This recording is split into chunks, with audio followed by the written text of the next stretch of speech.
ये सैंडविच बाहर से जितनी क्रिस्पी है, अंदर से ये उतनी ही सॉफ्ट और जूसी है। और अगर इसे आपने एक बार बना लिया तो इसे आप बार बार बनाएंगे। मैंने यहाँ करीब 4 मीडियम साइज के टमेटोज लिए हैं। आप यहाँ एक ही बात का ध्यान रखें कि टमेटोज स्टिफ हों।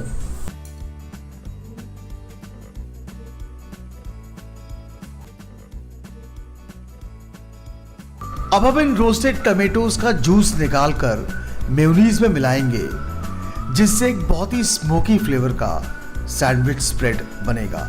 आप इसमें सॉल्ट पेपर भी डाल सकते हैं, लेकिन थोड़ा सा ध्यान रहे क्योंकि हमें चीज़ भी डालनी है जिसमें सॉल्टी कंटेंट होगा। हमारा अगला स्टेज है जिसमें कि हम एक स्टिफ वाइट सॉस बनाएंगे, बेशमेल सॉस बनाएंगे।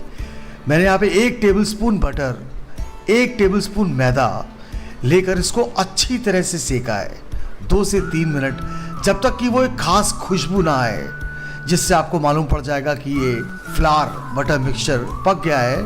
तब आप इसमें ग्रीन चिली ज़रूर से ऐड करें। टमेटो में एक स्वीटनेस है, स्वीट कॉर्न में है, ये चिली इसको बहुत ही अच्छी तरह से बैलेंस करती है। मैंने अब मिल्क का रेशियो कम ही रखा है क्योंकि हमें सैंडविच की फिलिंग फर्म चाहिए। तो इसमें आप ये ध्यान रखिए कि एक बार ये जब सॉस थिकन हो जाए तभी स्वीट कॉर्न डालें।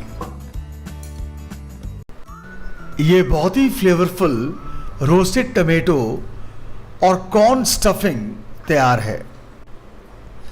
ब्रेड स्लाइस के एक तरफ हम बटर लगाएंगे और दूसरी साइड स्प्रेड के साथ साथ स्टफिंग डालेंगे।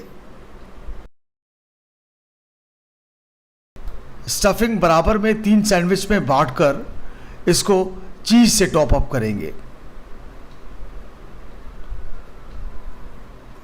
तवे में रखने के साथ साथ दोनों साइड करीब 3 से 4 मिनट तक धीमी से मीडियम आंच पर इसको हम ग्रिल करेंगे।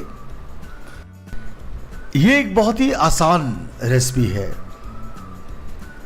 फिर भी इसमें टेम्परेचर रेगुलेशन का थोड़ा ध्यान हमें रखना पड़ेगा, कैसे लो से मीडियम हीट पे जाएं, और बीच बीच में सैंडविच को चेक करना भी बहुत ज़रूरी है।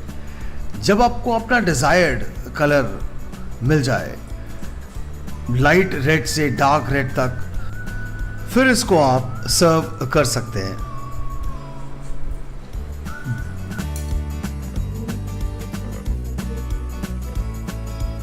ये सैंडविच को ट्रायंगल में काटने के लिए ये स्टेप बहुत ध्यान से देखें। इसको एक साथ एज टू एज कभी ना काटें, इससे स्टफिंग बाहर आ सकती है। यहाँ पे मैंने एक ही एज एक बार में काटा है और फिर एक जर्क मोशन से दूसरा एज, और आप देखिए कैसे इसमें चीज़ ड्रिप और मेल्ट हो रही है। इसका मतलब ये बहुत ही अच्छी तरह से कुक हुआ है।